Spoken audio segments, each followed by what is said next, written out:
Welcome back to Movie Explained in English. Today I am going to explain a sci-fi action movie released in the year 2009 titled Avatar, which was directed by James Cameron. Before we start, please subscribe the channel. Your one click means a lot for us. The movie starts with Jake Sully, who is a handicapped war veteran living a monotonous life in the States. His daily routine consists of regretting his life choices, getting into bar fights, and reminiscing his past glory days. But little did he know that his life is about to turn upside down. One day, some officials approach him and mention that his twin brother, Tom, has been murdered. Jake is devastated by the news, but the officials want to hire him to complete his brother's unfinished work. Turns out that Tom was planning to investigate a newly found planet called Pandora, that apparently supports life like Earth. Jake thinks about the proposition for a while, but when the officials mention that he will be paid in millions, he agrees right away. Following this, he is put into 6 years of cryosleep to prepare for the mission. When he awakens, he finds himself with several other passengers on the way to Pandora. Jake was given this special chance since he and his sibling have a perfect genetic match. In the next scene, Jake and the rest of the crew are transported to Pandora in a shuttle. Everyone is told to wear full-face respirators since the planet's atmosphere is too toxic for humans to survive. Only 20 seconds of exposure will kill them in 4 minutes. After landing on the mysterious planet, Jake right away goes to a military briefing where Colonel Miles Quaritch is speaking to the gathering soldiers and several accompanying civilians. He informs them of Pandora's native people, the Na'vi, and adds that if they want to survive, they must abide by the laws here. Later, Jake visits a research facility where he meets biologist Norm Spellman. She gives him the first glimpse of his own programmed avatar. It is then explained that if a human connects to their avatar, which is a genetically engineered Na'vi hybrid, they can blend in the planet of Pandora and act like the Navis.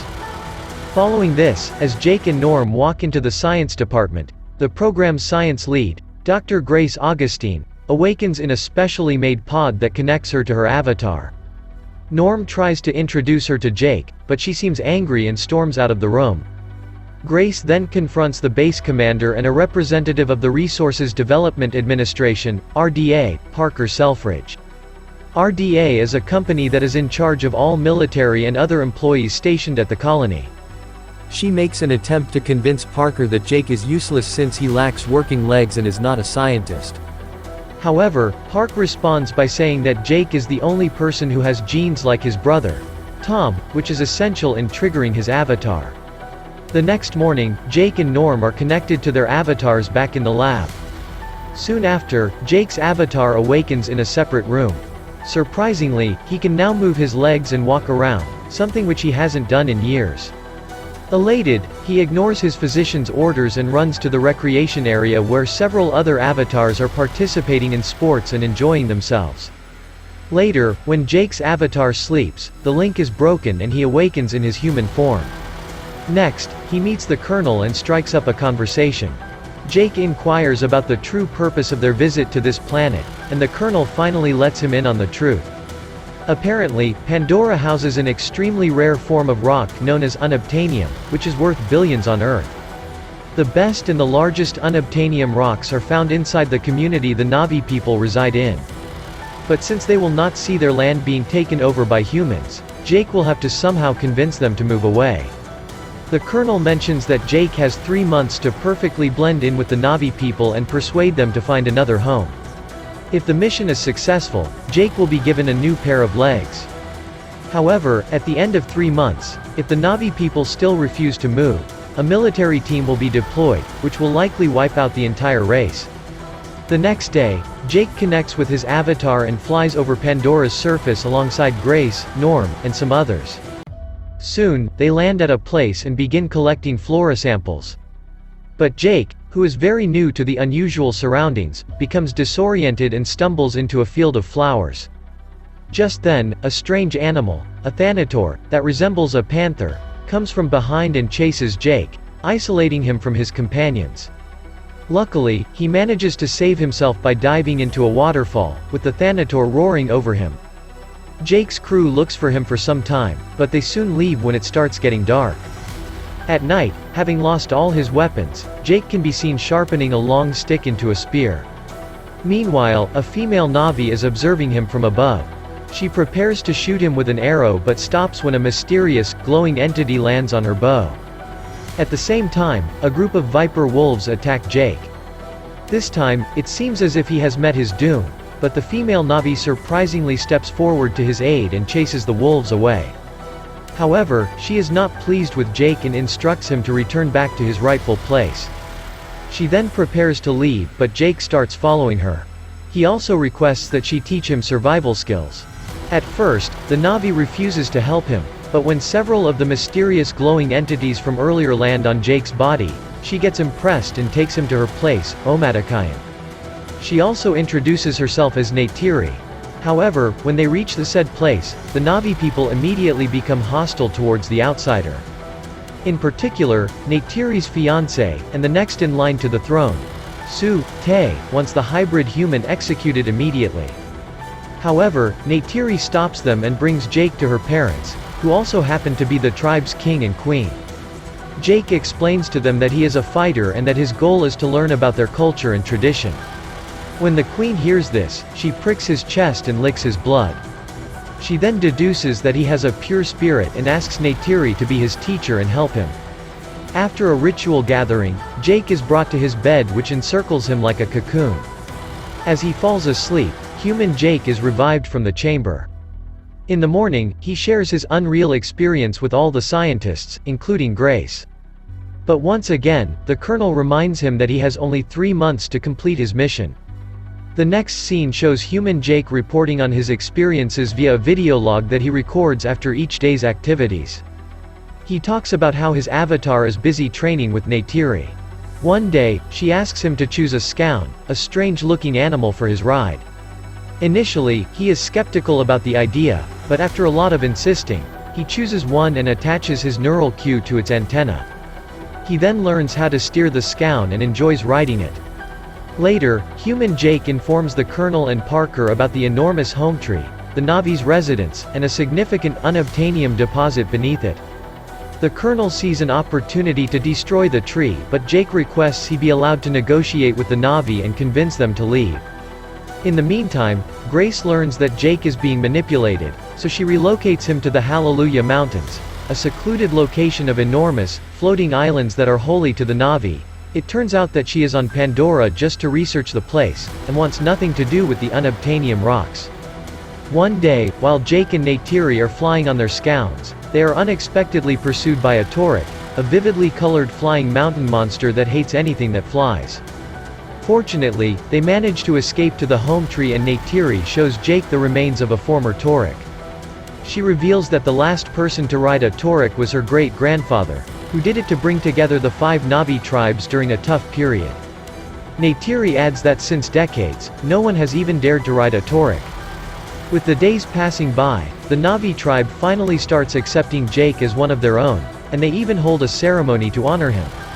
After the ceremony, Neytiri takes him to a place of prayer where they utilize the nerve endings at the end of their long hair to establish a connection with a tree. Neytiri informs him that he may now pick a woman as a wife. Jake thinks for a while and reveals that he wants to marry her. Neytiri is clearly astounded, but she accepts the proposal and the two kiss. After this, the new couple spends their night together under the tree and Jake gains back consciousness in the lab. In the morning, Neytiri awakens to falling trees and notices a number of bulldozers around, destroying the place. She realizes that they are being attacked and tries her best to drag Jake to safety. Meanwhile, at their remote spot, Jake is getting ready to link with his avatar, and when he finally revives, he climbs onto one of the bulldozers and tries to stop it. When nothing works, he smashes its camera system, compelling the soldiers to fire at him. Fortunately, Jake manages to escape and reach the home tree. Back at the base, the Colonel watches the surveillance tape and identifies Jake as the avatar who attempted to thwart their mission. Enraged, he then enters the room and looks for Jake and Grace while the bulldozers continue to work and destroy the Omatakaya's sacred place. Meanwhile, the Navis assemble under the home tree and resolve to battle the invaders. Jake and Grace protest against it and make an effort to stop them from doing so. However, the warrior, Suti, tries to kill Jake after knowing that he and Neytiri are mated for life despite him being betrothed to her.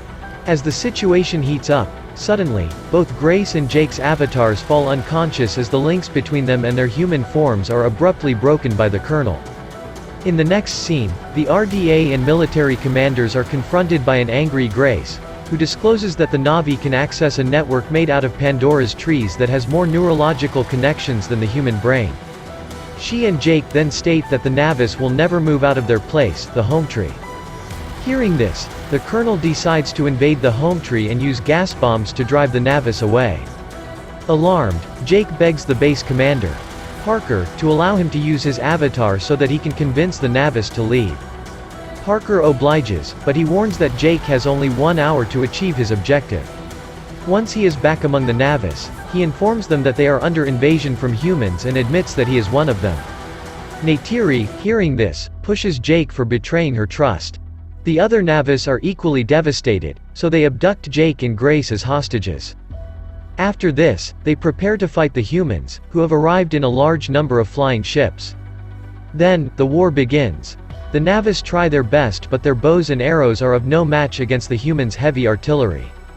Unfortunately, after several explosions, the home tree is eventually brought down, which kills several Navis in the process. During the chaos, the Queen unexpectedly returns to the captive humans and releases them. She then begs them to save their tribe.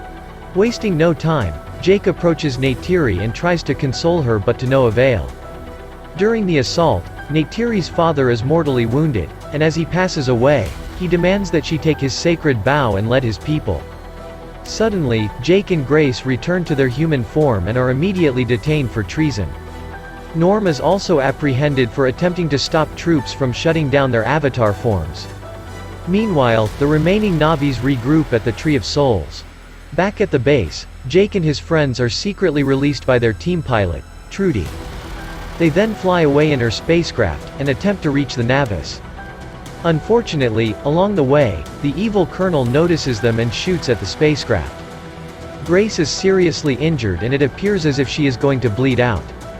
After a while, the group reaches the floating mountains, where Jake jumps inside a pod and awakens as his avatar. Knowing that the Navis will not accept him, he then makes the audacious choice to call upon his scout and go on a mission to locate the Torek. His strategy is simple but can easily result in his death. Jake then slowly approaches the dangerous Torek from above and jumps on its back. Then, in the midst of an Omatakayan ritual, we see him riding the Torek to the Tree of Souls. This shocks all the Navis and they finally welcome him back with the utmost respect.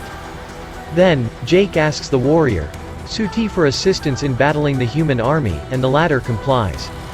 With the Navis now by his side, Jake attempts to save his dying friend, Grace, and even enlists the Queen's help. However, all their efforts go in vain as Grace succumbs to her injuries. This fuels Jake's anger and he motivates the Navis to unite and chase the humans away. By the end of the day, they approach their rival clans and gather around 2,000 additional Navis. Meanwhile, the Colonel notices the Navis in large numbers and shifts his attention towards the Tree of Souls. So, he orders his men and marches towards the location. But to his surprise, the Navis also show up, both on land and on air. Jake is flying on his legendary Torek while Suti and other warriors are ready to sacrifice themselves for their land. Soon, a deadly battle begins, and dead bodies start piling up on both sides. But this time, because of the Scounds, the human artillery slowly begins faltering. In the midst of all this, Jake is pursued and shot by the Colonel's dragonfly ship.